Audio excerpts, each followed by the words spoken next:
What is good, y'all? What's up, fam? It's been a while. You know, Coro is just running rampant everywhere. So, I'm praying for y'all. First and foremost, I hope that you are safe. I hope that you are well. I am praying that you have a roof over your head because these times I am more and more appreciative of my home and my family than I've ever been before. So first off, check in. How y'all doing? Comment below so I can know what I can pray for you, because we need to come together as community right now and just help each other process what the heck is going on outside, okay?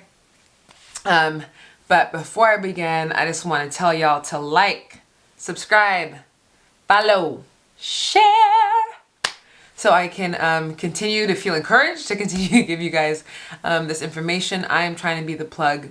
The plug should be free, y'all. FYI. That's another conversation. But anyways, like I said, I know it's been a while.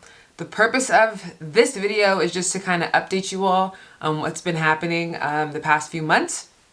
And then I'll kind of give you what's coming picture. But yeah, so first and foremost, for those of you that don't know me, my name is Asase Obo. I'm a third year medical student at Michigan State University, going into my fourth year. I can't believe it. I started on YouTube second year medical school because I just felt like God was really calling me to share my story. My story is one full of failure, full of success.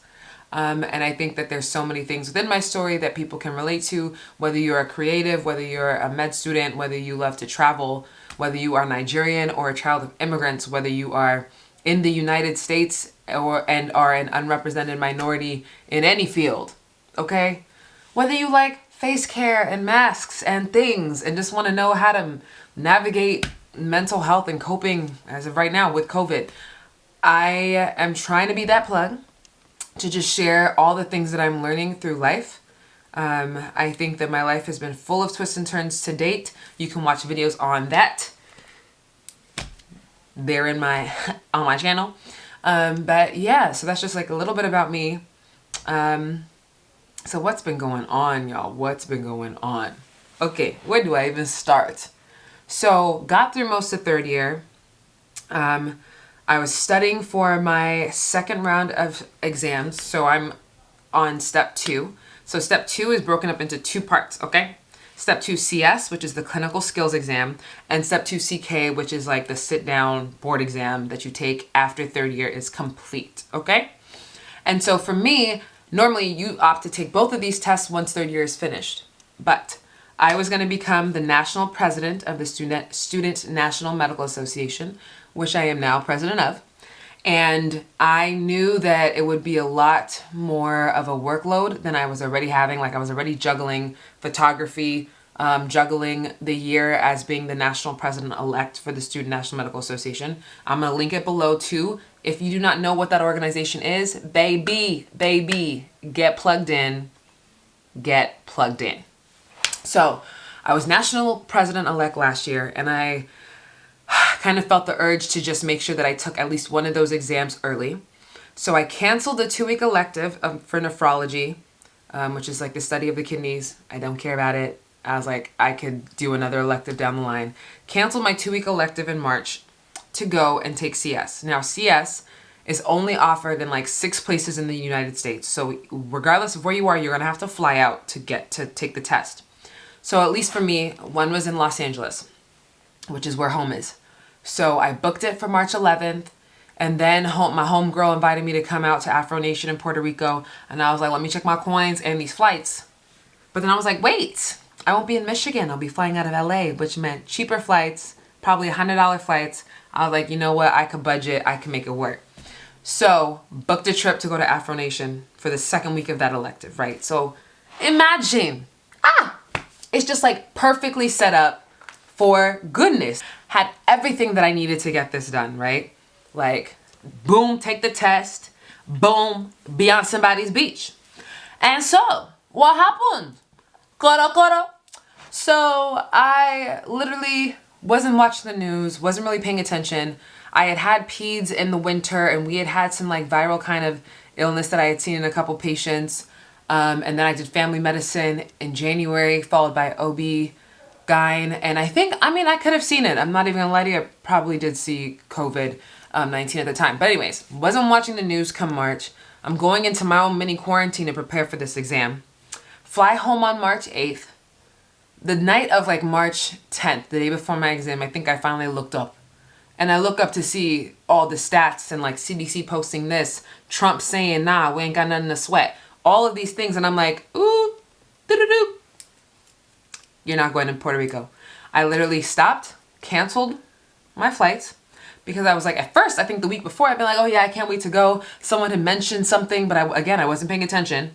So I was still like, I don't know what that is, but I'm still gonna be in Puerto Rico. I'm gonna be dancing, and I'm gonna be, on the beach, getting my melon together. But like I said, Coro had other plans, really God had other plans. So the day before the exam, canceled all my flights. And told my parents, okay, we're going to be staying home. Because me and my sister, we both went back home. So I was like, all right, we're going to be staying home for the week. Happy you. Yes, you don't want us to go. Okay, whatever. My husband might be there, but you know what? Forget about it. So, cancel my flights. Go take the exam. Felt like I could breathe again. Started hitting people up in LA like, what's good? Your girl's back. Been back, but studying.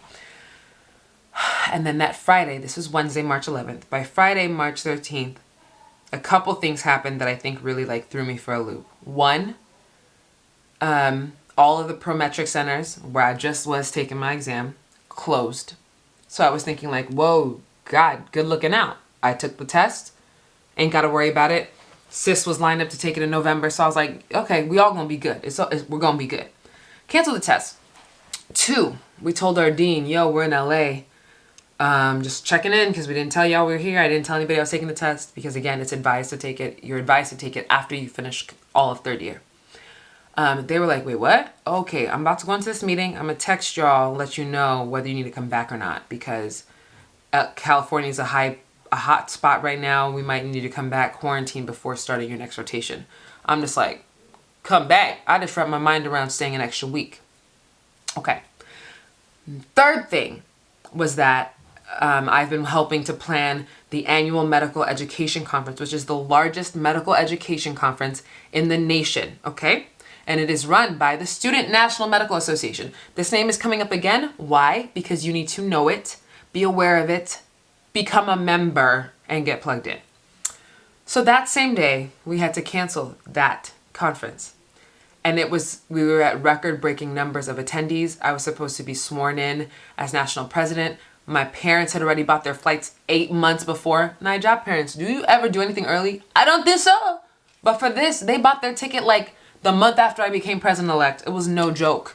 My friends were flying in. We already had the hotels, everything. Like I was ready for, I don't know. Sometimes I think we don't take the time to celebrate ourselves. And I think I was finally mentally preparing to celebrate myself and be with my family and my friends.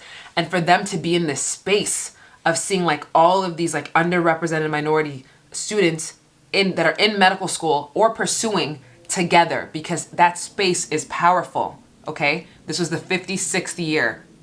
And for the first time ever, we had to cancel the in-person conference. So those three things were happening.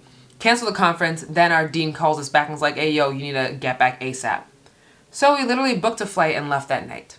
So when I tell you my life was shaking, Coro was causing earthquake in my life. So got back to Michigan, literally stayed on the couch for 48 hours, binge watching Good Trouble. And then started feeling more myself. So I was like, all right, let me at least I was in meetings, I was doing my job, but I was like, crap, man, what the heck just happened? So come Wednesday, I'm a leader also at my school. And so I was in one of our meetings and they're saying, yeah, we're going to pull everyone out of clerkships because there's not enough PPE, which is personal protective equipment, gloves, face masks, face shields, gowns, those things that will protect you if you're going in to see a patient with an infection, whether it is transmitted via touch or from fecal oral or blood or respiratory droplets, whatever. You need to have the right protection, right? And hospitals are running out. And so because of that, to protect students and to like figure out what's the best way to approach this, everybody's getting hit by this pandemic. They canceled our clerkships, which was the reason I came back 5 days before. Okay. So I'm sitting in that meeting like, so I just spent money on a flight to come back when I could have stayed at home. It was the right thing to do just in case I could get into my clinics and continue towards working towards this degree. But dang. And as I'm sitting there, I got a message that one of my good friends passed away after delivering her first child. Okay? So, like, all this to say, it felt like life had just, just messed up for a second, right? And I had to sit there. My sister was already like, okay, we're about to get on the flight. And I was like, can you just give me a second? Because I need to sort through all the loss that I'm feeling. Not only from loss of a life, but also from loss of dreams, loss of control, loss of a schedule, loss of like my priorities. You know what I'm saying? Loss of things that I was ready to celebrate. And I think right now, all of us, we need to pause. Hopefully you did this already. Because again, this was March, right? And we're in May. If you haven't already, pause and think about what you've lost. Because sometimes that is the underlying like subconscious thing that throws like mental health off and throws our emotions off. Is that we don't stop to reflect about how things are changing. And so I had to just sit there for a second to, I don't know, feel like the room wasn't spinning anymore. And when I say a second was like 36 hours. That's when I started watching Little Fires on Hulu. And I don't know what other show I found, but at that time I was on my other friend's couch. So I stayed there, had some wine and ice cream for about 36 hours. And then, just really talked to God. I was like, all right, let's go back home, because if I'm gonna get through this time of all this change, of all this uncertainty, of losing one of my friends who really like encouraged me on the photography journey, which is a thing I think why it hurts so much too. And she was like young. I was like, it's better that I do it at home with my family. And I do understand that even saying that is a privilege, because there's a lot of people that home isn't a safe space. Home isn't a healthy place. And maybe home is a homeless shelter or the street. So I'm very aware of my privilege and of the chance that I had to use a flight credit to go back to LA. Literally, I just went zigzag. So all three of us, me, my homegirl, she from LA too, we all hopped on a flight, went back home. And so now for that next 6 weeks, it was spent, one, flipping a lot of my roles for the conference into a virtual format, because we still had the conference and it was virtual and it was still popping, but it was 17 days from then to the conference. So it took 17 days total for like the conference, the convention planning committee, like our current board of directors, this is a student run organization, medical students. Okay. We do have headquarters in DC, but they flipped it into a virtual conference, and it was great, but it took a lot of work, and it was very emotional as things just kept changing. Like every day there was a new change, and I feel like every day I would be crying because I couldn't handle change. Do you want salt in your food? Oh my goodness, no salt in my food. I don't want it. Any change made me like trip. So, I took that time to really just be with my family, to try to run outside, enjoy the sun, again, practicing sheltering at home, because that's super important even now.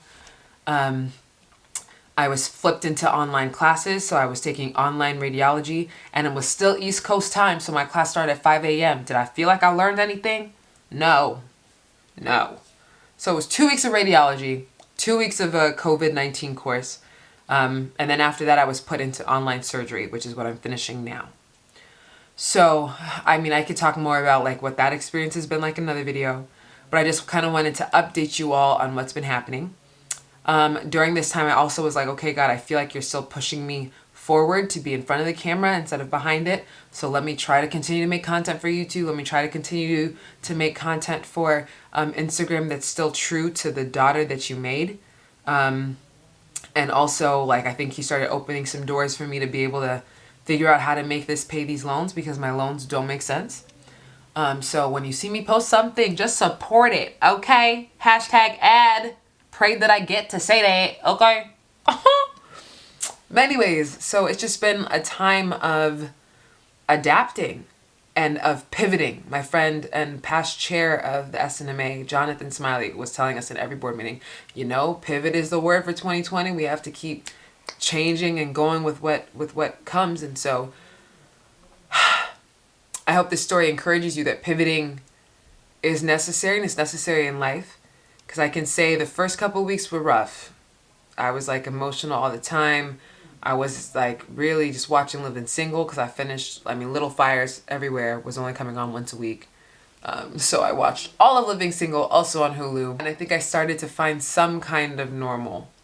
I started doing self-portraits to kind of share like the mental headspace that I was in. And working with other creatives who were sending me mood boards to kind of fuel my self-portraits. I'll be sharing some of that BTS soon too. But over time, it's like I had to remember like the goodness of the Lord, all the things that He's brought me through up to this point. And so by the end, all of a sudden I got scholarship here, got inducted into the Gold Humanism Honor Society, which is one of the main goals that I had coming into medical school, was to get that award. And you know, the flowers started blooming as spring finally sprung, and I started to see the light again. And sometimes that takes time. I'm at the last 2 days of my 4-week surgery clerkship, and we're gonna have 4 more weeks in clinic after this, but I have a research elective after this, and then I am outro and into 4th year, and who knows what that will look like, but just taking it one day at a time. I hope this kind of gave you a picture about what I've been dealing with. Share what you've been dealing with again in the comments below. I would love to pray for you. Let me know what things you want me to talk about and address. I'm going to be sharing some tips and tricks for applying to medical school, because I know a lot of you are trying to navigate that right now. And I'm going to get back on it because I do love to do this. So thanks for joining me. Again, like, follow, and subscribe. Find me on the gram. I'm on Instagram at OSOSEE, because somebody took my name, so I had to add an E. I'm on Twitter now too. This is my first and last name, Asase Obo. But yeah, find me, follow me, share, hit me up, tell me what's good. But I'll be back, y'all. See ya.